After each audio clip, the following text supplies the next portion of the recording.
आहा, पत्नियों के कुछ कर्तव्य बताए गए हैं, पति के साथ उनका व्यवहार कैसा हो। बोले भोज्येषु माता, माता अपने बेटे को जैसे दुलार से भोजन कराती है वैसे पति को दुलार से भोजन कराना चाहिए। अब ये नहीं बेचारा पति दिन भर आया है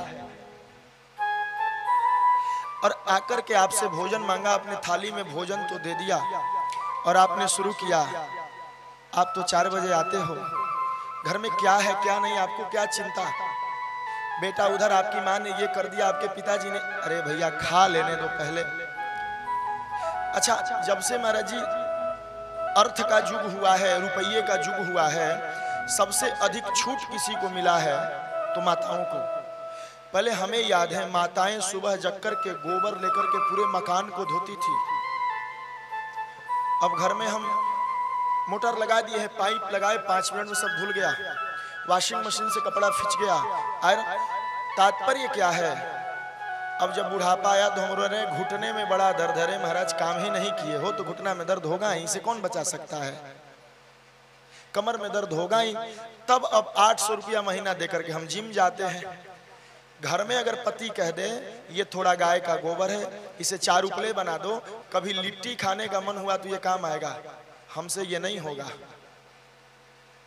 भोज्येषु माता, भोजन कराते समय माता के समान रहें। कार्येषु मंत्री, पत्नी को चाहिए कि पति को कार्य में मंत्री के समान सलाह दें, ये कार्य उचित है, इसे किया जाए। सय्येषु रंभा, पति के अनुकूल रहें। और क्षम्येषु धत्री, क्षमा करने में पृथ्वी के समान हो, ये नहीं कि थोड़ी सी अनबन हुई और बात फैमिली कोर्ट तक चली जाए। क्योंकि हमारे यहाँ सनातन परंपरा में जन्म जन्मांतर के संबंध होते हैं, आप छोड़ करके कहाँ जाइएगा। और आपसे आज की स्त्रियों से सुखी होती थी पहले की माताएं। धान कूटना, चावल छांटना, भोजन बना करके परिवार वाले को पवाना, फिर पति सेवा, सास सेवा, ससुर सेवा, इतनी लंबी चौड़ी कार्य, फिर भी सब भगवान की कृपा से अच्छे से हो जाता था। मैया पंखा झेल रही है, प्रेम से भोजन पवा रही है, पर कृष्ण भगवान ने कह दिया देवी तुम्हें मुझसे ब्याह नहीं करना चाहिए था। क्यों? बोले तुम राजकुमारी हो, तुम्हारा विवाह शिशुपाल के साथ हो रहा था, तुम्हें चला जाना चाहिए था। क्यों भगवान, कुछ कमी रह गई क्या? बोले नहीं, बस ऐसे कह रहा हूं। और ये बात भगवान तब कह रहे हैं जब रुक्मिणी जी को 10 बेटे हो गए हैं। रुक्मिणी मैया ने कहा प्रभु क्षमा करें, कुछ त्रुटि भई हो तो बताएं।